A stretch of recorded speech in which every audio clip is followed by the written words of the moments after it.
ಕ್ರೈಸ್ತರು ಅಥವಾ ವಿಶ್ವಾಸಿಗಳಾಗಿರುವ ದೇವ ಜನರಲ್ಲಿ ಬಹು ಜನರಲ್ಲಿ ಇರುವಂತಹ ಕಂಪ್ಲೇಂಟ್ ಏನು ಅಂತ ಹೇಳಿದ್ರೆ,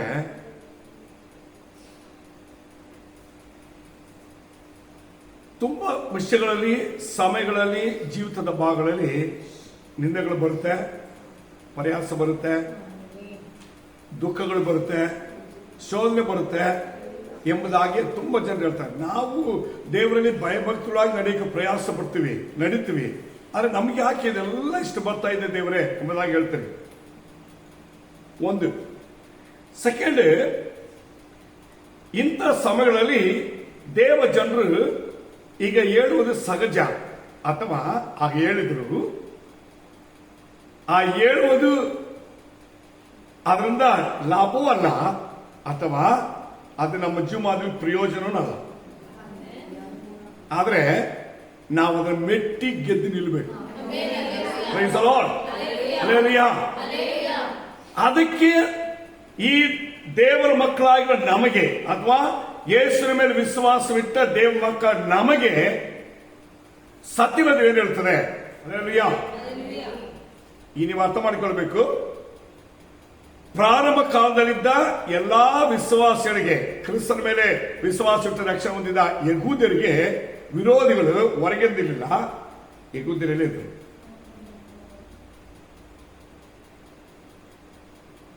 ಸೆಕೆಂಡ್, ಈ ಅಪೊಸ್ತಲರು ಯಹೂದ್ಯರು ಬಿಟ್ಟು ಹೊರಗೆ ಹೋದಾಗ ಅಥವಾ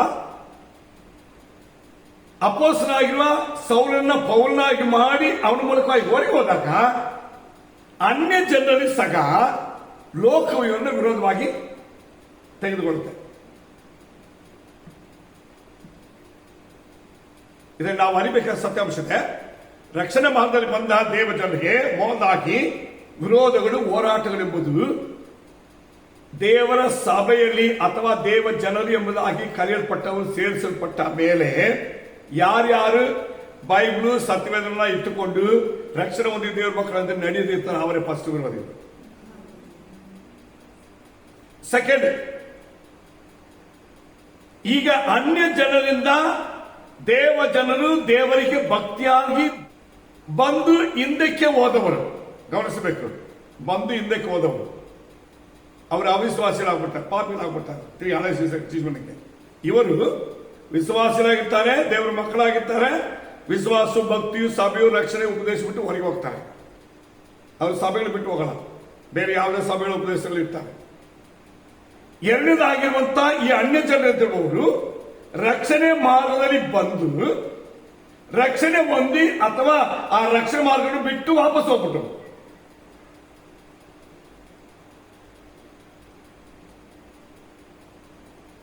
ಈ ಅನುಭವಗಳೇ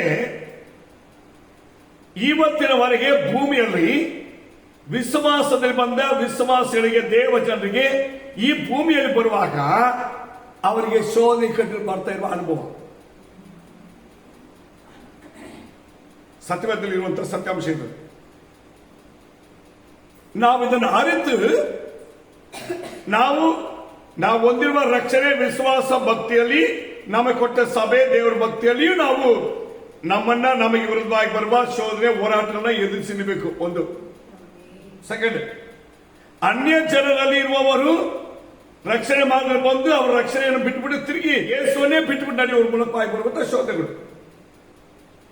ಇದನ್ನು ನಾವು ಗೆದ್ರೆ ಮೂರನೇದಾಗಿ, ಕಡೆಯದಾಗಿ ಈ ಜೀವನ ಪರ್ಯಂತವೂ ನಾವು ನಮ್ಮ ಸಾಕ್ಷಿ ಮಾಡ್ತೀವಿ, ಈ ಲೋಕವನ್ನು ಗೆದ್ಬಿಡ್ತೀವಿ. ಈ ಮೂರು ಹಂತದಲ್ಲಿ ದೇವ ಜನರಿಗೆ ಶೋಧನೆಗಳು ಭೂಮಿಯಲ್ಲಿ ಇರುತ್ತೆ. ಇದನ್ನು ಗೆಲ್ಲುವುದು ಹೇಗೆ ಎಂಬುದನ್ನು ಈ ದಿನದಲ್ಲಿ ಕೆಲವು ಸತ್ಯವೇದ ವಾಕ್ಯಗಳ ಆಧಾರದಲ್ಲಿ ನಾವು ನೋಡೋಣ.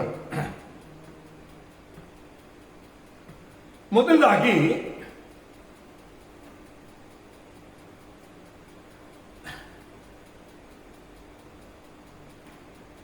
ನಮ್ಮನ್ನು ಕರೆದು ರಕ್ಷಿಸಿ ದೇವತನ ಸಭೆಯಲ್ಲಿ ಸೇರಿಸಿಟ್ಟ ಮೇರೆಗೆ ನಾವು ಅದನ್ನು ಕಡೆಯವರೆಗೆ ಕಾಪಾಡಿಕೊಳ್ಳೋದಕ್ಕೆ ನಮಗೆ ಬೇಕಾಗಿರುವ ಮೊದಲನೇದಾಗಿರುವ ನೆನಪು, ಯೋಚನೆ ಅಥವಾ ಆಲೋಚನೆ ಅಥವಾ ನಮ್ಮ ಕಣ್ಣು ಮುಂದೆ, ನಮ್ಮ ಮನಸ್ಸಿನ ಮುಂದೆ, ನಮ್ಮ ಜೀವಿತ ಮುಂದೆ ಇಟ್ಟುಕೊಳ್ಬೇಕಾದ್ರೆ ಒಂದೇನಂದ್ರೆ ದೇವ ನಮ್ಮನ್ನ ಕರೆದಿರೋದು. ಸೆಕೆಂಡ್, ದೇವರು ನಮ್ಮ ಮುಂದೆ ಇದ್ದಾರೆ, ದೇವರು ನನಗಿದ್ದಾರೆ ಅಂತ ಈ ದರ್ಶನ ಬರಬೇಕು. ಇದು ಬಂದ್ರೆ ಯಾವ ಒಂದು ವ್ಯಕ್ತಿಯು ದೇವರು ಕೊಟ್ಟ ರಕ್ಷಣೆಯೋ ಸಭೆಯೋ ಉಪದೇಶಗಳೋ ದೇವರು ಅವರನ್ನು ತಂದಿಟ್ಟುವ ದೇವರು ಅವರನ್ನು ಕರೆದುವ ಕರ್ವಿಕಿಂದ ಯಾವ ಕಾರಣಕ್ಕಿಂದ ಹೋಗಲ್ಲ. ಫಸ್ಟ್ ಬೇಕಾಗಿರೋದಕ್ಕೆ ಕರ್ವಿಕೆ ದರ್ಶನ.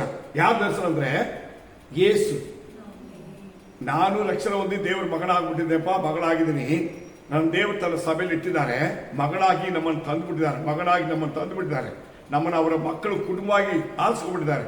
ಆದ್ದರಿಂದ ಅವರ ಮುಖ, ಅವ್ರ ದೃಷ್ಟಿಯಲ್ಲಿ ಅವರ ದರ್ಶನ ನನಗೆ ಸಾಕಪ್ಪ.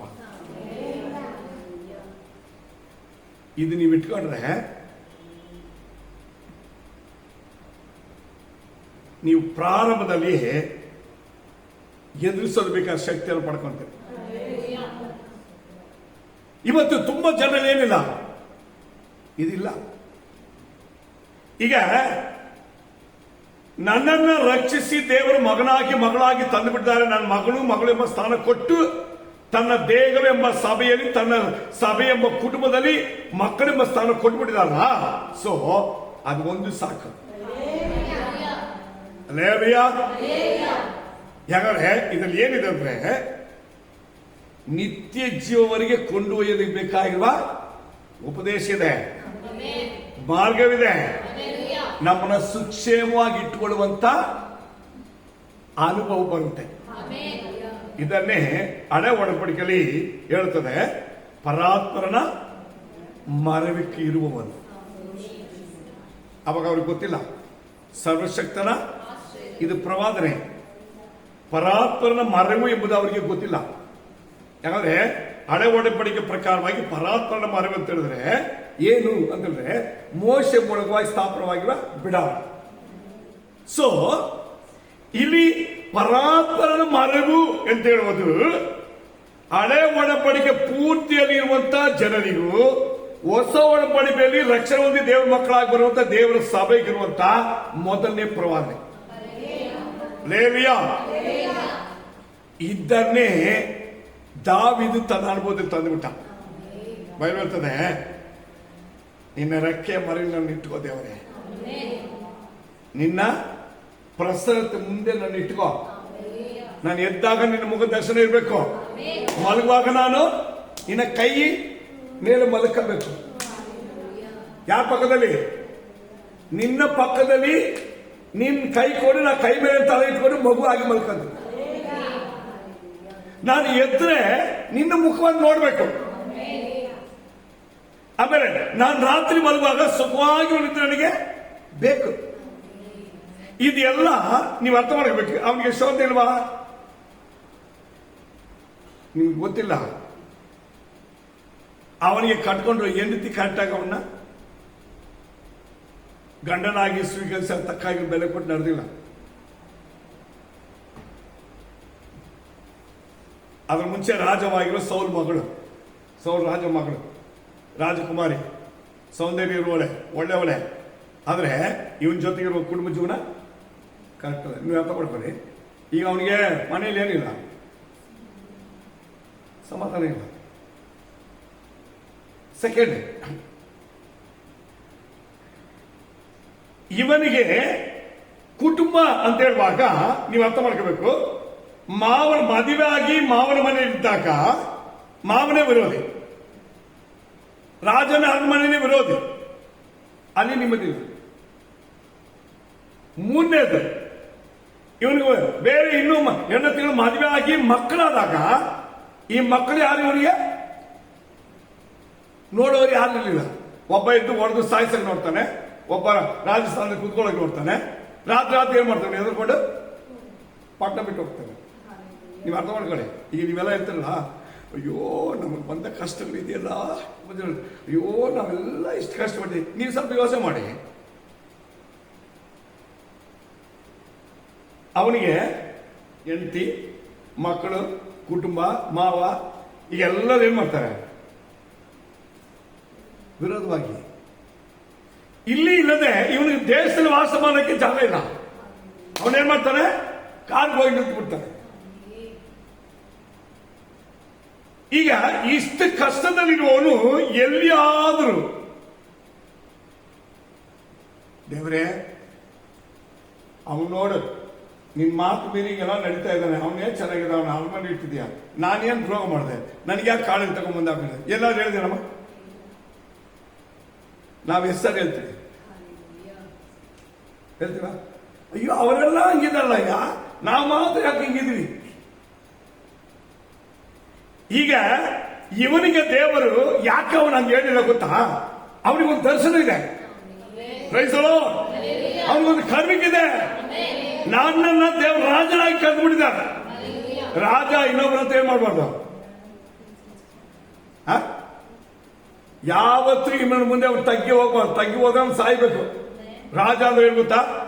ಬದುಕಿರೋವರೆಗೂ ಗೆಲ್ಲಬೇಕು, ಸೋತ್ರೆ ಸಾಯ್ಬೇಕು. ನೀವು ಅರ್ಥ ಮಾಡ್ಕೊಳ್ಳಿ. ರಾಜ ಏನ್ ಮಾಡ್ತಾನೆ? ಅವನು ಕಾಡಲ್ಲಿರ್ಬೇಕಾದ್ರೆ ಹೇಳ್ತಾನೆ, ಮನೆಯಲ್ಲಿರ್ಬೇಕಾದ್ರೆ ಹೇಳ್ತಾನೆ, ಕುಟುಂಬದಲ್ಲಿ ಯಾರು ವಿರೋಧವಾಗಿ ಸುತ್ತಲಿದ್ದು ಹೇಳ್ತಾನೆ, ಪರಾತ್ಪರನ ಮರೆವು.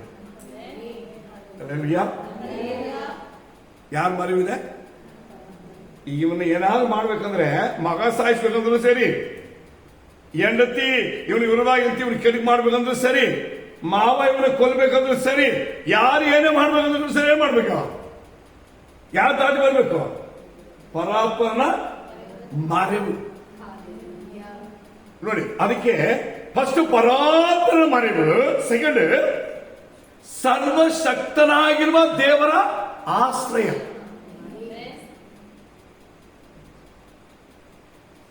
ಈ ಎರಡು ಯಾವುದನ್ನು ಗುರುತಿಸುತ್ತೆ ಅಂತ ಹೇಳಿದ್ರೆ, ನಾವೆಲ್ಲರೂ ದೇವರ ಮಕ್ಕಳಾದಾಗ ದೇವರ ಮನೆ ಕುಟುಂಬ ಎಂಬ ಆ ಪರಾತ್ಪರನ ಮರೆವು.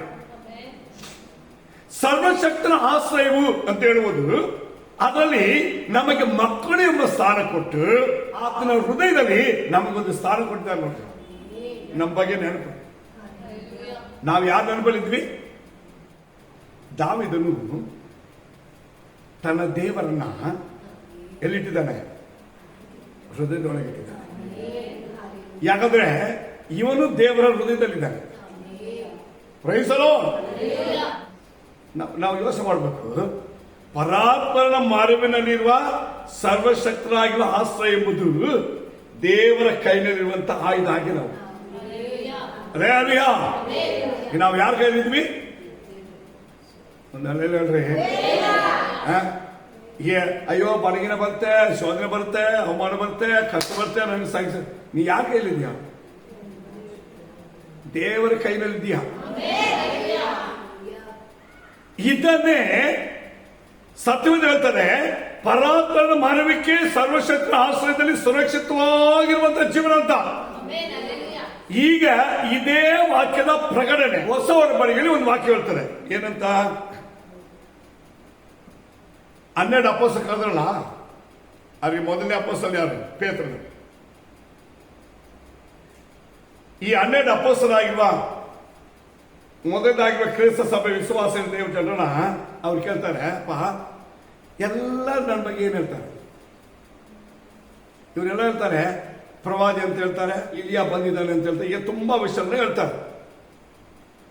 ಅದಕ್ಕೆ ಯೇಸು ಸ್ವಾಮಿ ಜನೆಲ್ಲ ಹಂಗೆ ಹೇಳಿ ನೀವೇನ್ ಹೇಳ್ತೀರಿ ಅಂತ ಕೇಳ್ತಾರೆ. ಅದಕ್ಕೆ 11 ಶಿಷ್ಯರು ಬಾಯಿ ಮುಚ್ಕೊಂಡಿದ್ದಾರೆ. ಯಾರು ಸೇರಿ?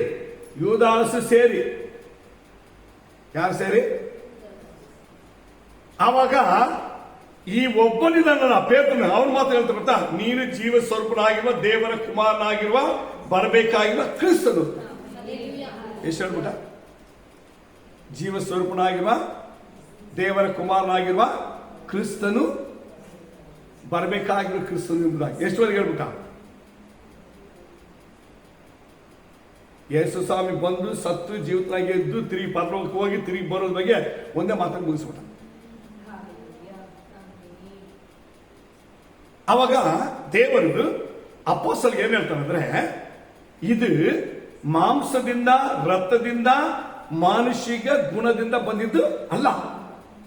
ಜ್ಞಾನವಲ್ಲ, ತಿಳುವಳಿಕೆಯಲ್ಲ, ಪ್ರವಾದ ಇಲ್ಲ, ಬುದ್ಧಿ ಅಲ್ಲ. ಇದು ಪರಲೋಕದ ದೇವರಾಗಿರೋ ನನ್ನ ತಂದೆನೇ ಏನ್ ಮಾಡಿರೋದು ನಿಮಗೆ ತಿಳಿಸಿರೋದು. ಆದ ಕಾರಣ ಒಂದು ಕೆಲಸ ಮಾಡಿ, ಆವಾಗ ಈ ಒಡಂಬಡಿಕೆಯಲ್ಲಿರುವಂತಹ ದಾವೀದ ಹೇಳಿದ್ರು, ಪರಾತ್ಮನ ಮಾರ್ಗಕ್ಕಿರುವ ಸರ್ವಶಕ್ತನಾಗ ಆಶ್ರಯ ಸ್ವರೂಪವಾಗಿರ್ತೀವಿ ಅಂತೇಳಿ 91ನೇ ಕೀರ್ತನೆ 1ನೇ ವಾಕ್ಯ. ಇದನ್ನೇ ಯೇಸು ಸ್ವಾಮಿಯಲ್ಲಿ ಹೇಳ್ತಾರೆ. ನಿಮ್ಮ ಮೂಲಕವಾಗಿ ಕಟ್ಟುವಂತ ಒಂದೊಂದು ಸಭೆಯು ಇದರ ಮೇಲೆ ಯಾರಿಗೂ ಅಧಿಕಾರ ಇಲ್ಲ, ಪಾದಾಳ ಬಲವು ಸೋಲಿಸಲು. ನಲೆರಿಯ ಪರಾತ್ಮನ ಮರಬೇಕಿರುವವನು ಸರ್ವಶಕ್ತ ಆಶ್ರಯದಲ್ಲಿ ಸುರಕ್ಷಿತವಾಗಿರ್ಬೇಕಾಗಿರುವ ಮಗನು ಮಗಳು ಇವರು ಯಾರು? ಪಾದಾಳದಲ್ಲಿರುವ ಸೈತಾನನ್ನು ಗೆಲ್ಲುವುದಕ್ಕೆ ಅಧಿಕಾರ ಹೊಂದಿರುವ ದೇವರ ಮಕ್ಕಳು. ನೀವು ನೋಡ್ರಿ, ದಾವೀದನು 7 ಪ್ರಕಾರವಾಗಿ ಕಷ್ಟ ಶೋಧಕಗಳಲ್ಲಿ ಇವತ್ತು ನಾವ್ಯಾಕೆ ಹೇಳಲ್ಲ? ಎರಡನೇದು, ಅಪೊಸ್ತಲರು ಹೇಳುವ ಪ್ರಕಾರವಾಗಿ ನಾವ್ಯಾಕೆ ಹೇಳಲ್ಲ? ಸಭೆ ಹೇಳ್ಬೇಕು ಬಿಡವು. ಪರಾತ್ಮನ ಮರವಿಕ್ಕಿರುವ ನಾವು ಸರ್ವಶಕ್ತನ ಆಶ್ರಯದಲ್ಲಿರುವಂತ ಸುರಕ್ಷಿತವಾಗಿ ಕರೆಯಲ್ಪಟ್ಟಿರುವ ದೇವರ ಮಕ್ಕಳೆಂಬುವರು, ನಮಗೆ ಸಭೆ ಎಂಬುದಾಗಿ ಹೆಸರು, ನಮಗೆ ದೇವರ ಮಕ್ಕಳೆಂಬುದಾಗಿ ಹೆಸರು. ಇದರಲ್ಲಿ ಪಾದಾಳ ಬಲವು ಸೋಲಿಸಲ ಗೆಲ್ಲುವುದಕ್ಕೆ ಇರುವವರು ಅಂತೇಳಿ ಈಗ ಹೇಳಿ ದೇವರು ನಮ್ಮನ್ನು ಇಟ್ಟರೆ ನಾವಿನ್ನೂ ಏನ್ ಮಾಡ್ತಾ ಇದ್ವಿ? ವಿಶ್ವಾಸಿಗಳಿಗೆ ಅದನ್ನ ನೋಡಿ, ಇದನ್ನ ನೋಡಿ, ಆ ವಿಶ್ವಾಸ ನೋಡಿ, ಆ ಸಭೆ ನೋಡಿ, ಆ ಸಭೆ ನೋಡಿದೆಲ್ಲ ನಡಿಬಾರ್ದು. ನಮ್ಮನ್ನ ದೇವರು ಹೆಂಗೆ ನಡೆಸ್ತಾರ ಹಂಗೆ ನಡಿಬೇಕು. ಅಲ್ಲೇಲುಯಾ. ನಮ್ಮನ್ನು ನಡೆಸೋದು ಎಂಬುದು ಏನ್ ಗೊತ್ತಾ? ನಾವು ರಕ್ಷಣೆ ಮಾಡ್ತಾ ಬಂದಿವಿ, ವಿಶ್ವಾಸಿ ಆದಿವಿ, ದೇವರ ಮಕ್ಕಳಾದಿವಿ, ನಮ್ಮ ಪಾಪಗಳು ಕ್ಷಮಿಸಲ್ಪಟ್ಟಿದೆ, ನಮ್ಮ ದೇವರ ಮಕ್ಕಳಾಗಿ ಮಾಡಿದ್ದಾರೆ. ಈಗ ನಮಗೆ ಪ್ರಾರಂಭ ಕಾಲದ ಬಂದಾಗ ದೇವರು ಏನೇನು ಉಪಕಾರ ಮಾಡಿದಾರೋ ಅದೆಲ್ಲ ನೋಡ್ಬೇಕು. ನೋಡಿ ಬಿಡು, ನಾವು ವಿಶ್ವಾಸದಲ್ಲಿ ಬಂದಾಗ ಎಷ್ಟು ಕಷ್ಟಕ್ಕೆ ಬಂದು ಗೊತ್ತಾ? ನಿನಗೇನು ಗೊತ್ತು? ಆವಾಗ ದೇವರಿದ್ರು, ಅದೇ ದೇವರಿಗೆ ಗೊತ್ತಿರ್ತಾರೆ. ಈಗ ಮಾಡ್ತೀವ, ಅದು ಪ್ರಾಕ್ಟೀಸ್. ಇವತ್ತು ದೇವರು ನಮಗೆ ಮಾಡಿದ ಉಪಹಾರವೇ ನಾವು ನೆನೆಸ್ಕೋಬೇಕು ಫಸ್ಟ್ ಜೀವನ. ಇದನ್ನು ಮಾತುಬಿಟ್ರೆ ಮುಗಿದು ಚಾಪ್ಟರ್. ಇವತ್ತು ತುಂಬಾ ಜನರು ಸೈತಾನ ಸೋಲಿಸಿ ಸೈತಾನ್ ತನ್ನ ಮಾರ್ಗ ತಿಳಿಸುವಂತ ಮೊದಲನೇ ಗುಂಪು ಯಾರು ಗೊತ್ತಾ? ರಕ್ಷಣೆ ಒಂದು ವಿಶ್ವಾಸರಾಗಿ ದೇವರು ಮಾಡಿದ ಮಾರ್ಗ ದ್ರೋಹ ಮಾಡಿ ನಡೆಯುವರೆ. ಸಭೆಗಳಿಂದ ಉಪದೇಶಗಳನ್ನ ಹೊಂದಿ ರಕ್ಷಣೆ ಮಾರ್ಗದಲ್ಲಿ ಬಂದು ದೇವರು ಮಾಡಿದ ಮರೆತು ನಡೆಯುವ ದ್ರೋಹಿಗಳಾಗಿರುವಂತವರೇ. ಇವರನ್ನ ಫಸ್ಟ್ ನಾವು ಗೆಲ್ಲಬೇಕು. ನೀವು ಅರ್ಥ ಮಾಡ್ಕೊಳ್ಳಿ. ಈಗ ಸೌಲನ ಮಾತನ್ನು ಮೀರಿ ಗೆಲ್ಲದ ಹೋಗಿದ್ರೆ ಗೋಲಿಯಾತ ಗೆದ್ದಿರೋಣ. ಸೌಲನ ಹಾಕೊಂಡಿರುವ ಹೆಲ್ಮೆಟ್ ಹಾಕೊಂಡು ತರಗೆ ತಿರುಗದಾಗ ಆಗಿ ಅವನು ಹಾಕೊಂಡು ಕವಸ ಹಾಕೊಂಡು ಮೈ ಎಲ್ಲ ಅಲ್ಲಾಡೋದಕ್ಕೆ ಆಗದೆ ಹೋಗಿ ಅವನ ಮುರಿದು ನಡ್ಕೊಂಡು ಹೋಗಿದ್ದ. ಅವನು ಬಂದೇನು ಮಾಡ ಕಾಲಿಗೆ ಹಾಕಿ ಒಂದು ತುಳಿದು ಎತ್ತಾಕ್ಬಿಟ್ಟಿರು. ಕಟ್ಟಲ್ವಾ? ನಾನು ನಿಮ್ಗೆ ಅರಿಬೇಕಾದ ಸತ್ಯಾಂಶ ಏನು ಗೊತ್ತಾ? ನಾವು ಅವನು ಹೇಳೋದು, ಇವನು ಹೇಳೋದು, ಅವ್ರು ಮಾಡೋದು, ಇವ್ರು ಮಾಡೋದು ನೋಡಿ ನಾವು ಏನು ಮಾಡಬಾರ್ದು. ಹಂಗೆ ಮಾಡುವಾಗಲೇ ಇವತ್ತು ತುಂಬ ವಿಶ್ವಾಸ ಸೋಲೋದು. ವಿಶ್ವಾಸ ಜೀವನ ಸೋಲೋದಕ್ಕೆ ಕಾರಣ ಏನು ಗೊತ್ತಾ? ದೇವರು ನನ್ನನ್ನು ನಡೆಸಿದ ಮಾರ್ಗವನ್ನ ನಾನು ಮನಸ್ಸಲ್ಲಿಟ್ಕೊಂಡು ನಡೆಯದೆ ಅವರನ್ನು ನೋಡಿ, ಇವರನ್ನು ನೋಡಿ, ಅದನ್ನು ನೋಡಿದನ್ನು ನಡೆಯುವಾಗಲೇ ಅವರು ಖಂಡಿತವಾಗಿ ಬಿದ್ದೋಗ್ತಾರೆ. ಅವ್ರು ಯಾವತ್ತಿಗೂ ಗೆಲ್ಲಲ್ಲ. ಇಲ್ಲಿ ನಾವು ನೋಡ್ಬೇಕಾದ ಮೊದಲನೇ ಸತ್ಯಾಂಶ ಗೊತ್ತಾ? ದೇವ ಜನರು ಕ್ರಿಸ್ತನ ದರ್ಶನವನ್ನ ಅಥವಾ ಕರುಣಿಕೆಯನ್ನ ಅಥವಾ ದೇವರು ಅವರನ್ನ ನಡೆಸಿದ ಪ್ರಾರಂಭದಿಂದಲೇ ಇರುವಂತಹ ಸತ್ಯಗಳನ್ನ ಮರಿಬಾರ್ದು. ಅದನ್ನ ನೆನೆಸಬೇಕು. ಅವಾಗ ಅದನ್ನು ಮಾಡಕ್ಕಿದ್ದ ದೇವರು ಇವತ್ತು ಮಾಡ್ತಾರೆ. ಕಾಲ ಬದಲಾವಣೆ ಆಗಲಿ, ಸ್ಥಳ ಬದಲಾವಣೆ ಆಗಲಿ, ಹಣ ಬರಲಿ, ಬುದ್ಧಿ ಬರಲಿ, ನಾವು ದೊಡ್ಡವರಾಗಲಿ, ನಮಗೆ ಊರು ಎಲ್ಲ ಗೊತ್ತಾಗಲಿ, ಆದ್ರೆ ನಮ್ಮಲ್ಲಿ ಫಂಡಮೆಂಟಲ್ ಆಗಿರುವಂತ, ಅಡಿಸ್ಥಾನವಾಗಿರುವಂತ, ಅಡಿಪಾಯವಾಗಿರುವಂತ ದೇವರು ನಮ್ಮನ್ನ ರಕ್ಷಿಸಿ ನಡೆಸಿದ ಕಾರ್ಯಗಳನ್ನು ನಮ್ಮನ್ನು ಬಿಟ್ಟು ಯಾವತ್ತು ತಗೊಳ್ಬಾರ್ದು. ಇದು ದೇವರಲ್ಲಿ ಇರುವಂತ ದರ್ಶನ. ಕಾಯುವಿಕೆಯಲ್ಲಿರುವಂತ ದರ್ಶನ. ದೇವರು ಆವತ್ತಿದ್ದಂಗೆ ಇವತ್ತು ನನ್ನ ಜೊತೆಗಿರ್ತಾರೆ ಎಂಬುದು ಹೇಳಕ್ಕೆ ಸಾಕ್ಷಿ. ಇದು ಮೊದಲನೇ ಗುಣ. ದಾವೀದನನ್ನ ದೇವರು ಕರೆದಾಗ ದಾವೀದನ ತನ್ನ ಆಯಸ್ಕಾಲದಲ್ಲಿ ಹೇಳುವಂತದ್ದು ಗೊತ್ತಾ, ನಾನು ಕುರಿ ಕಾಯ್ತಾ ಇದ್ದ ನನ್ನನ್ನು ದೇವರು ಇವತ್ತು ಇಲ್ಲಿ ತಂದಿಟ್ಟಿದ್ದ. ಎಲ್ಲಾರು ಬಿಟ್ಟಿದಾನ ಎಲ್ಲರೂ ಹೇಳ್ತಾನೆ, ಆವತ್ತು ನನ್ನ ಪ್ರಾಣವನ್ನ ಕಾಪಾಡ್ದೇವರು ಇವತ್ತು ಕೂಡ ನನ್ನ ಪ್ರಾಣವನ್ನ ಕಾಪಾಡು. ದೇವರು ನನ್ನನ್ನ ರಕ್ಷಿಸಿ ತಂದಿಟ್ಟಿದ್ದ ಅನುಭವವನ್ನ ಯಾವತ್ತು ಮರಿಬಾರ್ದು.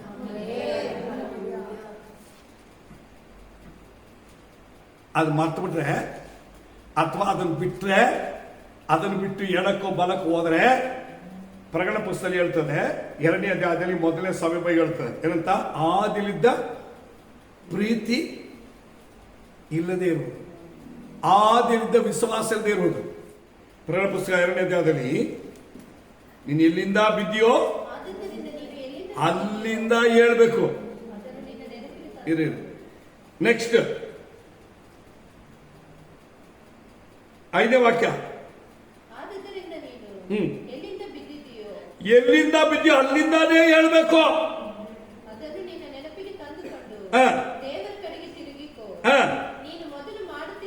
ಆ ಮೊದಲು ಮಾಡುತ್ತಿದ್ದಾನೆ ಇವಾಗ ಮಾಡು. ಮೊದಲು ಏನ್ ಮಾಡ್ತಿದ್ರು? ಈಗ ನಾವು ಮೊದಲು ಪಾಪಿ ಆಗಿರ್ಬೇಕಾದ್ರೆ, ನಾವು ದೇವರಿಗೆ ಕಂಡುಕೊಳ್ಬೇಕಾದ್ರೆ, ನಮಗೆ ರಕ್ಷಣೆ ಬೇಕು, ಆಶೀರ್ವಾದ ಬೇಕಂದ್ರೆ ಬಂದಾಗ ಹೆಂಗ್ ಬಂದಿವು, ತಿರುಗಿ ಅಲ್ಲಿಂದ ಸ್ಟಾರ್ಟ್ ಮಾಡೋದು. ನಾವು 10 ಮೆಟ್ಲು 15 ಮೆಟ್ಲು 25 ಮೆಟ್ಲು 25 ವರ್ಷ ನಾವು ಹತ್ತಿದ್ರು, ನಮ್ಮ ಆತ್ಮೀಯ ಜೀವನ ಪ್ರಾರ್ಥನೆ ವಿಶ್ವಾಸ ಭಕ್ತಿಯಲ್ಲಿ ಬೆಳೆದಿದ್ರು, ನಾವು ಅಲ್ಲಿ ಜಾರದಲ್ಲಿ ಬರ್ತೀವಿ. ಲಾಸ್ಟ್ ಒಂದಿಗೆ ಬರೋದು, ಸಿಂಗಲ್ಗೆ 0ಗೆ ಬರೋದು. ತಿರುಗಿ ನಾವೆಲ್ಲ ಎತ್ಬೇಕು, ಒಂದೊಂದಾಗಿ ಹತ್ತಲೇಬೇಕು. ಇದು ಇವತ್ತು ನಮ್ಮ ದರ್ಶನದಲ್ಲಿ ಇರಬೇಕು. ದೇವರೇ, ನಾನು ಬಿದ್ರೆ ನಾನು ತಿರುಗಿ ಅಲ್ಲಿಂದ ಬರ್ಬೇಕಲ್ಲ. ಈ ಭಯ ಇದ್ರೆ ಯಾರು ಬೀಳಲ್ಲ. ನೀವು ಎಚ್ಚೆತ್ತುಕೊಳ್ಳಿ. ದೇವರು ಹೇಳ್ತಾರೆ, ನೀವು ಪರಾತ್ಮನ ಮಾರಬೇಕಿರು. ಸರ್ವಶಕ್ತ ಹಸ್ತದಲ್ಲಿರುವವರು ನೀವು, ನಾನು ಪ್ರೀತಿಸಿ ನನ್ನಿಂದ ಕರೆಯಲ್ಪಟ್ಟವರು, ನನ್ನ ಮಕ್ಕಳು, ನನ್ನ ರಥದಿಂದ ಕ್ರಯಕ್ಕೆ ಕೊಳ್ಳಲ್ಪಟ್ಟವರು. ನಾನು ನಿಮ್ಮನ್ನ ಯಾರಾಗಿಟ್ಟಿದ್ದೀನಿ? ಪಾದಾಳ ಬಲವು ಸೋಲಿಸದಂತೆ. ಈ ದರ್ಶನ ಬರಬೇಕು. ಮುಂದೆ ನನ್ನ ಜೊತೆಗೆ ದೇವರಿದ್ದಾರೆ. ನನ್ನ ಪ್ರಾಣ ನನ್ನ ಕಾಪಾಡಿಗಾರಿದ್ದಾರೆ, ದೇವರಿದ್ದಾರೆ. ನನ್ನನ್ನ ನಿಂದಿಸಿ ಪರಿಹಾಸ ಮಾಡುವವರ ಮುಂದೆ ಅದೇ ದೇವನಾಮದಲ್ಲಿ ನಾನು ಎದ್ದು ನಿಲ್ಲುತ್ತೀನಿ. ನಾನು ಎದ್ದು ನಿಂತು ನಡೀತೀನಿ. ನಾನು ಅವರ ಮುಂದೆ ಭಕ್ತಿ ವೈರಾಗ್ಯ ಉಳ್ಳವನೆಂಬುದನ್ನು ತೋರಿಸ್ತೀನಿ. ಇವತ್ತು ಸಭೆಯಲ್ಲಿ ಒಬ್ಬೊಬ್ಬರಿಗೆ ಹೇಳ್ಬೇಕು, ಇದುವೇ ದೇವರು ನಿಮ್ಮ ಹತ್ರ ಎದ್ದು ನೋಡುವಂತ ದರ್ಶನ. ಈಗ ದೇವರು ಹೇಳ್ತಾರೆ, ನಾವು ಜಯ ಜೀವಿತ ಮಾಡೋದಕ್ಕೆ ಇದೇ ನಮಗೆ ಆಧಾರ. ಇದಕ್ಕೆ ಯಾಕೋಬನ ಬಂದ ಪತ್ರಿಕೆಯಲ್ಲಿ ಯಾಕೋಬ ಎಂಬ ಶಿಷ್ಯನು ಏನ್ ಹೇಳ್ತಾನೆ, 4ನೇ 7ನೇ ವಾಕ್ಯದಲ್ಲಿ, ಕರ್ತನಿಗೆ ಒಳಗಾಗಿರಿ, ಸೈತಾನನ ಎದುರಿಸ್ರಿ, ಅವನಿಗೆ ಬಿಟ್ಟು ಓಡಿ. ಎಲ್ಲಿಂದ ಮಾಡಬೇಕು? ಎಲ್ಲಿಂದ ಮಾಡಬೇಕು? ಓದಿ. ನೀವೆಲ್ಲಿ ಒಳಗಾಗ್ರಿ ಅಂದ್ರೆ ಅರ್ಥ ಏನು ಗೊತ್ತಾ? ದೇವರ ವಾಕ್ಯ ಹೇಳ್ತದೆ, ನಾವು ದೇವರಲ್ಲಿ ಇರುವುದು ಎಂಬುದು ಕರ್ತನಲ್ಲಿ ಇದ್ದುಕೊಂಡು, ದೇವರಲ್ಲಿ ಇದ್ದುಕೊಂಡು ಅಂದ್ರೆ ಅದು ಸಭೆ ಒಳಗೆ, ವಿಶ್ವಾಸದ ಒಳಗೆ, ಪ್ರಾರ್ಥನೆ ಒಳಗೆ, ದೇವರನ್ನು ಕೈಬಿಟ್ಟಿರುವ ನಿಯಮಗಳ ಒಳಗೆ, ನಮಗಿಟ್ಟಿರುವಂತಹ ಸೇವಕರ ಉಪದೇಶದ ಒಳಗೆ ನಾವು ಇರಬೇಕಾಗಿಲ್ಲ, ಮಾಡಬೇಕಾಗಿಲ್ಲ, ಪ್ರಾರ್ಥನೆ ಮಾಡಬೇಕಾಗಿಲ್ಲ, ಬೇಡಿಕೊಳ್ಬೇಕು. ಆ ಬಾಗಿಲ ಒಳಗೆ ಇದರಲ್ಲಿದ್ದರೆ ನೀವು ಸೈತಾನನ್ನು ಎದುರಿಸಿರಿ, ಅವನು ನಿಮ್ಮನ್ನು ಬಿಟ್ಟು. ಇವತ್ತು ಸೈತಾನ ಹೊರಟು ಯಾಕೆ ಹೋಗಲ್ಲ? ಯಾಕೆ ಹೋಗಲ್ಲ ಹೇಳ್ರಿ? ನಾವು ಇದನ್ನು ಮಾಡಲ್ಲ. ನಾನು ನನ್ನ ದೇವರಿಟ್ಟ ನನ್ನ ಸಭೆಯಲ್ಲಿ, ನಾನು ನನ್ನ ಸೇವಕರ ಮಾತನ್ನು ಕೇಳಿ ನನ್ನ ಸಭೆಯಲ್ಲಿ ಪ್ರಾರ್ಥನೆ ಮಾಡಿದ್ರೆ ಅಲ್ಲಿ ಇಡ್ಬೇಕು. ಇದುವರೆಗೆ ಬಂತದ್ದು ಇಟ್ಕೋ, ನಿಮ್ಮನ್ನ ಯಾವುದು ಕೆಡಿಸಲ್ಲ. ನಿಮ್ಮ ತಲೆ ಕೆಟ್ಟೋಗಲ್ಲ, ಮನಸ್ಸು ಕೆಟ್ಟೋಗಲ್ಲ, ಯಾವುದು ಕೆಟ್ಟೋಗಲ್ಲ. ಇದು ಅದ್ಭುತವಾಗಿರುವ ದರ್ಶನ. ಇದುವೇ ದೇವರನ್ನು ದರ್ಶಿಸಿ ನಡೆಯೋದು, ವಿಶ್ವಾಸ ಇಟ್ಟು ನಡೆಯೋದು, ಮನಸ್ಸಲ್ಲಿ ಇಟ್ಕೊಂಡು ನಡೆಯೋದು, ದೇವರಿಗೆ ಭಯಭಕ್ತಿಯಾಗಿ ನಡೆಯೋದು, ಕರ್ತನಲ್ಲಿ ಇರುವುದು, ಕರ್ತನಲ್ಲಿ ಪ್ರಾರ್ಥಿಸುವುದು, ಕರ್ತನಲ್ಲಿ ಜೀವಿಸುವುದು. ಈ ಅನುಭವ ಯಾರಲ್ಲಿದೆ ಅಂದ್ರೆ ದಾವೀದನಲ್ಲಿದೆ. ಹಳೆ ಒಡಂಬಡಿಕೆಯಲ್ಲಿರುವಂತಹ ಮೋಶೆ ಹತ್ರ ಇದೆ, ಯೆಹೋಶುವ ಹತ್ರ ಇದೆ, ದಾನಿಯೇಲ ಹತ್ರ ಇದೆ, ಶಾದ್ರಕ್ ಮೇಷಕ್ ಅಬೇದ್ನೆಗೋ ಹತ್ರ ಇದೆ, ಯೆಶಾಯ ಪ್ರವಾದಿ ಹತ್ರ ಇದೆ, ಎಜ್ಕೇಲ್ ಪ್ರವಾದಿ ಹತ್ರ ಇದೆ, ಯೆರೆಮೀಯ ಪ್ರವಾದಿ ಹತ್ರ ಇದೆ, ಇದೆಯಾ? ನೆಗೆಮಿನ ಹತ್ರ ಇದೆ, ಎಜ್ರಾ ಹತ್ರ ಇದೆ. ಇವರೆಲ್ಲ ಯಾರು? ಹೊಸ ಒಡಂಬಡಿಕೆ ಬಾ, ಅಪೊಸ್ತಲರ ಹತ್ರ ಇದೆ, ಪೌಲನ ಹತ್ರ ಇದೆ, ತಿಮೋಥೆಯನ ಹತ್ರ ಇದೆ, ತೀತನ ಹತ್ರ ಇದೆ. ಇದೆಯಾ? ಹೌದಲ್ಲ? ಕರ್ತನಲ್ಲಿ ಇದ್ದುಕೊಂಡು ಏನ್ ಮಾಡ್ರಿ? ಸೈತಾನನ ಎದುರಿಸಿ ಅವನ್ ನಿಮ್ಮನ್ನು ಬಿಟ್ಟು ಓಡಿ ಹೋಗ್ತಾನೆ. ನಮ್ಮನ್ನ ಪರಿಶೋಧನೆ ಮಾಡೋಣ. ಸತ್ಯದ ಏನ್ ಹೇಳ್ತಾರೆ? ಮೊದಲಾಗಿ ದೇವರ ಮೇಲಿರುವ ವಿಶ್ವಾಸವು ಅಥವಾ ದೇವರ ನಮ್ಮನ್ನು ಕರೆಯುವ ಕರ್ವಿಕೆ ನಮ್ಮನ್ನು ಇಟ್ಟ ಜಾಗದಲ್ಲಿ ಕರೆಕ್ಟ್ ಆಗಿರ್ಬೋದು. ಸೆಕೆಂಡ್, ದೇವರ ಆಜ್ಞೆಗಳಿಗೆ ವಿಧೇಯರಾಗೋದು.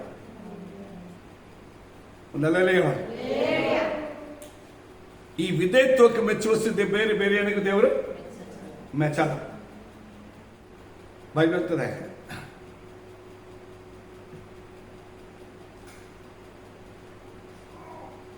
ನಾವು ದೇವರು ನಮಗ್ ಕೊಟ್ಟ ಸೇವಕರ ಮಾತನ್ನು ಕೇಳಿ ವಿಧೇಯರಾಗಿ ನಡೆದಿಲ್ಲ ಅಂತ ಇಟ್ಕೋ. ಪ್ರಪಂಚದಲ್ಲಿ ಬೇರೆ ಯಾವುದು ದೇವರ ಮೂಲಕ ದೇವರಿಗೆ ನಾವು ಮೆಚ್ಚಿಸೋ ಕಾರ್ಯ ಅಲ್ಲ. ಇದು ಯಾರಿಗೆ ಹೇಳ್ತಾರೆ ಗೊತ್ತಾ? ಓದ್ಬೇಡ. ಫಸ್ಟ್ 1 ಸಾಮುವೇಲ ಪುಸ್ತಕ 15ನೇ ಅಧ್ಯಾಯ ಓದಿ.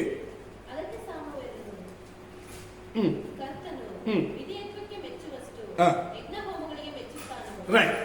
ಈಗ ವಿಧೇಯತ್ವಕ್ಕೆ ಮೆಚ್ಚುವಷ್ಟು ದೇವರು ಬೇರೆ ಯಾವುದಕ್ಕೂ ಮೆಚ್ಚಿಸಲ್ಲ. ಈ ವಿಧೇಯತ್ವ ಅಂದ್ರೆ ಏನ್ ಗೊತ್ತಾ? ನಾವು ನಮ್ಮಿಷ್ಟಕ್ಕೆ ನಡೆಯೋದಲ್ಲ, ನಮ್ಮ ಸೇವಕರ, ನಮ್ಮ ಸಭೆಯ ದೇವರ ಹೇಳಿದ ಮಾತನ್ನು ಕೇಳಿ ನಡೆಯೋದು. ಅದ್ರಲ್ಲಿ ಹೇಳಿರೋದು. ಈಗ ಸೌಲನ ಯಾರ ಮಾತು ಕೇಳಿಲ್ಲ? ಸಮುವೇಲ್ ಎಂಬ ದೇವರ ಸೇವಕನ ಮಾತನ್ನು ಕೇಳಿಲ್ಲ. ದೇವರು ಸೌಲನ ಹತ್ರ ಏನ್ ಮಾತಾಡಿಲ್ಲ.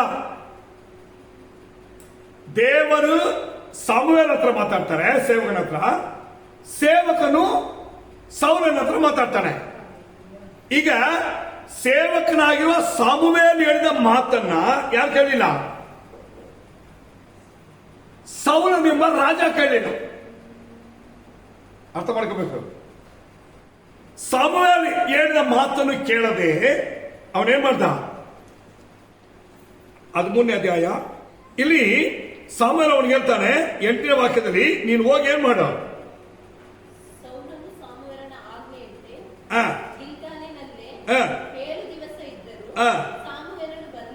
ನೋಡಿ, ನೀನಲ್ಲಿ ಹೋಗಿ ಸರ್ವಾಂಗ ಹೋಮವನ್ನು ಸಮರ್ಪಿಸಬೇಕು, ನೀನು ಅಲ್ಲಿ ಹೋಗಿ ಕಾದಿರೋ, ನಾನು ಬರ್ತೀನಿ ಅಂತ ಹೇಳಿ ಸಮುವೇಲ್ ಎಂಬ ದೇವರ ಸೇವಕನು ಸೌಲ್ ಎಂಬ ರಾಜನಿಗೆ ಹೇಳ್ತಾನೆ. ಅವನ ಜನ ಸೇರಿಸ್ಕೊಂಡು ರೆಡಿ ಇರ್ತಾನೆ. ಎಷ್ಟು ದಿನ ಆಗುತ್ತೆ?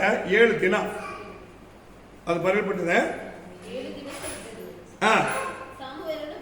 7 ದಿನ ಹೇಳಿದವರೆಗೂ ಅವನು ಕಾಯ್ಕೊಂಡಿದ್ದು 7ನೇ ದಿನವರೆಗೂ ಅಲ್ಲೇ ಇರ್ತಾನೆ. ಆದ್ರೆ ಅವ್ರು ಬರ್ಲಿಕ್ಕೆ ಲೇಟ್ ಆಯ್ತು. ಗಮನಿಸಬೇಕು. ಏನಾಯ್ತಮ್ಮ? ಲೇಟ್ ಆದ್ರೂ ಕೂಡ ಅವ್ರ ಮಾತಿಗೆ ಹೇಳ್ಬೇಕು. ಲೇಟ್ ಆದ್ರೂ ಕೂಡ ದೇವರು ಹೇಳಿದ ಪ್ರಕಾರ ನಡೆಯುತ್ತೆ. ದೇವರ ಸೇವನೆ ಹೇಳಿದಾಗೆ ಖಂಡಿತವಾಗಿ ಆಗುತ್ತೆ. ಅದು ಲೇಟ್ ಆದ್ರೂ ಅದು ಮಾಡ್ಲಿಕ್ಕೆ ಅವರೇ, ಸಮಯಕ್ಕೆ ಬಂದ್ರು ಅವರೇ, ಕಾಲಗಳು ಅವ್ರ ಕೈನಲ್ಲಿದೆ. ಇದನ್ನ ನಾವು ಅರಿಬೇಕು. ತುಂಬಾ ಸಂಬಂಧ ಏನಾಗುತ್ತೆ ಗೊತ್ತಾ? ನಮಗೆ ಅರ್ಜೆಂಟ್. ಅವಾಗ ಯಾರು ಬಂದ್ರು? ಅದಕ್ಕೆ ನಾವು ಹಿಂಗೆ ಹೋದ್ವಿ. ತುಂಬಾ ಜನರನ್ನ ಸೈತಾನ ಬೀಳ್ಸೋದು ಹೆಂಗ್ ಗೊತ್ತಾ? ಆ ಕಡೆಗಳಿಗೆ ಅಷ್ಟವರೆಗೆ ನೋಡಿದ್ವಿ, ಆಮೇಲೆ ನಾವೇ ಮಾಡಕ್ಕೆ ಶುರು ಮಾಡ್ಬಿಟ್ವಿ. ಈಗ ಸಾಮುವೇಲ್ ಬರಕ್ಕೆ ಲೇಟ್ ಆಗಿದ್ದ ಅಷ್ಟೇ. ಅಷ್ಟೊಳಗೆ ಅವನು ಏನ್ ಮಾಡ್ದ? ಜನರು ಚಂದ್ರಿಗೆ ಹೋದ್ರು, ಜನರೆಲ್ಲ ಹೋದ್ರು. ಇವನಿಗೆ ಭಯ ಆಯ್ತು, ಜನರು ಹೋಗ್ಬಿಟ್ರು, ಸೇವಕರು ಬಂದಿಲ್ಲ. ಇನ್ನು ನಾವೇನ್ ಮಾಡೋಣ? ನಾವೆಲ್ಲ ಮಾಡೋಣ, ಅದೆಲ್ಲ ಕಾಯ್ಕೊಂಡಿರೋಕ್ಕಾಗುತ್ತಾ? ನಮ್ಮ ಇಷ್ಟಕ್ಕೆ ಮಾಡ್ಬಿಡು. ಬೈಬಲ್ ಹೇಳ್ತದೆ, ಇದೇ ತೊಂಬುದು ಲೇಟ್ ಆದ್ಮೇಲೆ ಮೀರೋದು, ಸಮಯ ಇಲ್ಲ ಅಂತೇಳಿ ಮಾಡೋದು, ಆ ಟೈಮಲ್ಲಿ ತಿರುಗಿಸೋದಲ್ಲ. ವಿಧೇ ತೊಂಬುದು ಅವ್ರು ಹೇಳಿದ್ರು ಮಾಡ್ದ ಅಷ್ಟೇ. ಆಗ್ಲೇ ಆಗದೆ ಹೋಗ್ಲಿ, ನಡೆದೇ ಹೋಗ್ಲಿ, ಕಾಯ್ದಿರೆ ಕಾದಿದೆ. ಈಗ ನೋಡಿ, ಮೋಶೆ 40 ದಿನ ಎಲ್ಲಿಗೆ ಹೋಗ್ತಾರೆ? ಸಿರಾಯ್ಪೇಟೆಗೆ ಹೋಗ್ತಾರೆ. ಹೋಗ್ಬೇಕಾದ್ರೆ ನಾವು ಹೋಗಿ ಬರ್ತೀನಿ, ಇಲ್ಲೇ ಇರಪ್ಪ ಅಂತ ಹೇಳಿಬೋದು, ಅಷ್ಟೇ ಹೇಳಿದ್ರು. ಎಷ್ಟು ದಿನ ಅಂತ ಹೇಳಿಲ್ಲ. ಅವನು 10 ದಿನ ಆದ್ಮೇಲೆ ಕೆಳಗೆ ಹೋಗ್ಬೋದಾಗಿತ್ತಲ್ಲ, ಮೇಲ್ಗೆ ಹೋಗ್ಬೇಕಾಗಿತ್ತಲ್ಲ, 20 ದಿನದಲ್ಲಿ ಹೋಗ್ಬೇಕಾಗಿತ್ತ, 30 ದಿನದಲ್ಲಿ ಹೋಗ್ಬೋದು. ಅವ್ನು ಹೋಗಿಲ್ಲ. ಯಾಕೆ ಗೊತ್ತಾ? ವಿಧೇಯತ್ವ ಎಂಬುದು ನಾನು ಹೋಗಿ ಬರ್ತೀನಿ ಅಂತ ಹೇಳಿದ ಅದುವರೆಗೆ ಅವನಲ್ಲಿ ಕಾದಿಲ್ಲ.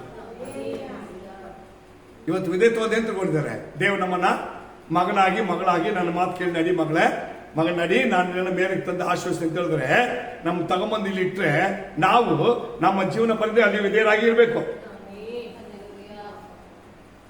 ಎಲ್ಲಿರ್ಬೇಕು? ನಡೆಸೋರು ಕಡೆವರೆಗೆ ನಡೆಸಿ ಅಂತ ಹೇಳಿದ್ರು. ಸ್ವಲ್ಪ ದಿನ ಆದ್ಮೇಲೆ ಇನ್ನು ಇವ್ರ ಕೈಲಿ ಹಾಕೋಣ, ನಾನು ಏನಾದ್ರು ಮಾಡ್ತೀನಿ ಅಂತೇಳಿ ಮಾಡಕ್ ಹೋದ್ರೆ ಕತೆ ಮುಗೀತು. ಇವತ್ತು ತುಂಬಾ ವಿಷಯಗಳಲ್ಲಿ ಅನೇಕರ ಜೀವಿತದಲ್ಲಿ ಹಾಳಾಗಿ ಶಾಪ ಕಷ್ಟ ಹೊಂದ್ಕೊಳ್ಳೋದು ಹೀಗೆಯ. ಏನ್ ಗೊತ್ತಾ? ವಿಧೇಯತ್ವ ಇಲ್ಲ. ವಿಧೇಯತ್ವ ಎಂಬುದು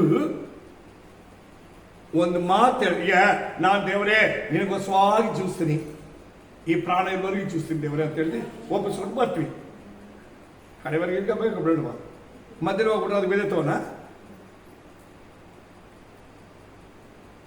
ವಿಧೇಯತ್ವ ಬೈಬಲ್ ಹೇಳ್ತದೆ, ವಿಧೇಯತ್ವ ಎಂಬುದು ನಮ್ಮ ಆಯುಷ್ಕಾಲ ಪೂರ್ತಿ. ಈಗ ಅಯ್ಯೋ ನಮಗೆ ಸೇವೆಗೆ ಬಂದ್ವಿ, ದೇವ್ರು ನಮ್ಮ ಸೇವೆ ತಂದಿಟ್ರೆ ಬಿಡಪ್ಪ ಇಷ್ಟು ವರ್ಷ ಸೇವೆ ಮಾಡಿ ಆಗ್ತೀನಿ, ಬೇಡ ಬಿಟ್ಬಿಡೋಣ ಅಂತ ಹೇಳಿ ಬಿಟ್ಬಿಡೋಕ್ಕಾಗತ್ತಾ?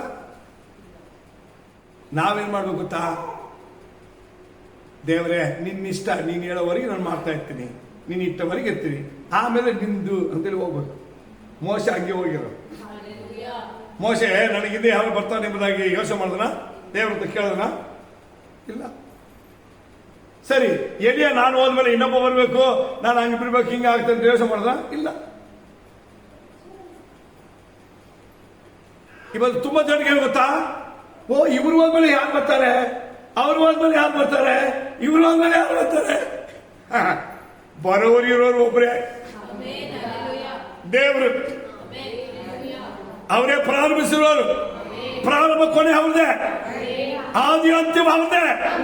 ಅವರಿಂದ ಏನಿಲ್ಲ. ಈ ವಿಶ್ವಾಸ ಬರಬೇಕು. ನನಗೆ ನನ್ನ ದೇವರಿದ್ದಾರೆ, ನಾನು ಅವ್ರ ಮಾತು ಕೇಳ್ತೀನಿ, ನನ್ನ ಸಭೆ ಇದೆ ಅದ್ರ ಉಪದೇಶ ಕೇಳ್ತೀನಿ, ನಮಗೆ ಸೇವಕರಿದ್ದಾರೆ ಅವ್ರ ಮಾತು ಕೇಳ್ತೀನಿ, ಇಷ್ಟೇ ನಮಗೆ ಸಾಕು. ಇದಕ್ಕೆ ಹೆಸರು ವಿಧೇಯತ್ವ. ವಿಧೇಯತ್ವ ಎಂಬುದು ನಾವು ನಾಳೆ ಬಗ್ಗೆ ಚಿಂತೆ ಮಾಡಬಾರ್ದು, ಮುಂದೆ ಏನಾಗುತ್ತೆ ಚಿಂತೆ ಮಾಡಬಾರ್ದು. ಇವತ್ತು ನಾನು ದೇವರ ಮಗಳಾಗಿದ್ದೀನಲ್ಲ, ಇವತ್ತು ನನಗೆ ತಂದೆ ದೇವರಾಗಿದ್ದಾರೆ, ಅವರೇ ನನಗೆ ಎಲ್ಲವಾಗಿದ್ದಾರೆ, ಅವರೇ ನಾಳೆ ಇರ್ತಾರೆ, ಮುಂದೆ ಭವಿಷ್ಯವಿರ್ತಾರೆ. ಇದು ಬಂದ್ಬಿಟ್ರೆ ವಿಧೇಯತ್ವ ಕರೆಕ್ಟ್ ಆಗುತ್ತೆ. ಸಭೆ ಮೀರಿ, ಸೇವಕರು ಮೀರಿ, ದೇವರ ಆಲೋಚನೆ ಮೀರಿ ನಮಗೆ ಪ್ರಪಂಚದಲ್ಲಿ ಯಾವುದೇ ಹೆಂಗೆ ಬಂದ್ರು, ಯಾರೇ ಸಪೋರ್ಟ್ ಮಾಡಿದ್ರು, ಯಾರೇ ಜೊತೆಗಿದ್ರು, ಅವರ ಮೂಲಕವಾಗಿ ನಮಗೆ ಶಾಪಗಳು ನಷ್ಟವೇ ಬರುತ್ತೋ ಹೊರತು ಆಶೀರ್ವಾದ ಯಾವತ್ತಿಗೂ ಬರಲ್ಲ. ಯಾಕಂದ್ರೆ ದೇವರು ಅದನ್ನು ಮೆಚ್ಚಿಸಲ್ಲ. ವಿಧೇಯತ್ವಕ್ಕೆ ಮೆಚ್ಚುವಷ್ಟು ಯಜ್ಞ ಹೋಮಗಳಿಗೆ ಮೆಚ್ಚುತ್ತಾರೋ? ಯಜ್ಞವನ್ನು ಅರ್ಪಿಸೋದಕ್ಕಿಂತ ಮಾತು ಕೇಳುವುದೇ ಉತ್ತಮ. ಟಗರುಗಳ ಕೊಬ್ಬಕ್ಕಿಂತ ವಿಧೇಯತ್ವವು ಉತ್ತಮವಾದದ್ದು. ಇವತ್ತು ನಮ್ಮನ್ನ ಪರಿಶೋಧನೆ ಮಾಡೋಣ ಪ್ರಿಯರೇ. ದೇವರು ವಿಧೇಯತ್ವಕ್ಕೆ ಮೆಚ್ಚುವಷ್ಟು. ಹಾಗಾದ್ರೆ ಜಯಿಸೋರು ಯಾಗುತ್ತಾ? ವಿಧೇಯರು.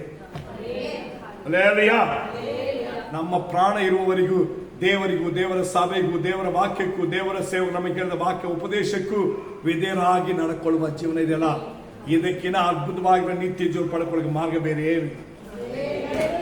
ನಾವು ಪರಿಶೋಧನೆ ಮಾಡೋಣ. ಈಗ ಗೆಲ್ಲುವ ಜನರು ಯಾರಾಗಿರ್ತಾರೆ?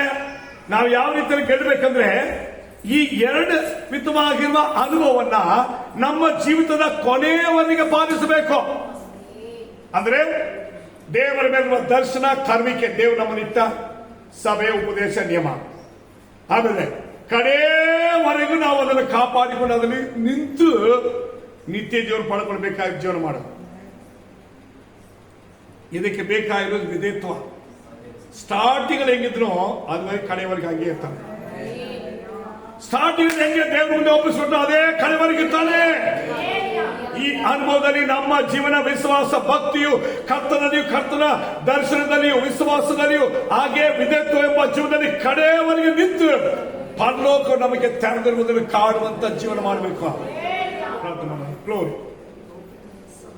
ಭೂಪರಲೋಕದ ಒಡೆಯನಾಗಿ ಸರ್ವಿಸುತ್ತಾ ದೇವರೇ, ಈ ದಿನವ ಕೇಳಿದ ನಿನ್ನ ವಾಕ್ಯಗಳ ಆಳವಾಗಿರುವ ಸತ್ಯಗಳನ್ನು ಗ್ರಹಿಸಿಕೊಂಡವರಾಗಿ ನಿನ್ನ ನಾಮದ ಮಹಿಮೆಯನ್ನು ಅರಿತುಕೊಳ್ಳುವುದಕ್ಕೆ ದೇವರೇ, ಈ ಭೂಮಿ ಮೇಲೆ ನಿಂದೆ, ಪರಿಹಾಸ, ಅವಮಾನ, ಕಷ್ಟಗಳನ್ನ ಎದುರಿಸಿ ನಿಂತು ಜಯಶಾಲಿಗಳಾಗುವುದಕ್ಕೆ ನಿನ್ನಲ್ಲಿರುವಂತಹ ದರ್ಶನವೇ, ನಿನ್ನ ಮುಖದ ದರ್ಶನವೇ, ನಿನ್ನ ಕರುವಿಕೆಯ ಆಧಾರವೇ, ನಿನ್ನ ಮೇಲಿಟ್ಟ ವಿಶ್ವಾಸದ ಜೀವನದ ಅಸ್ಥಿಭಾರವೇ ದೇವರೇ.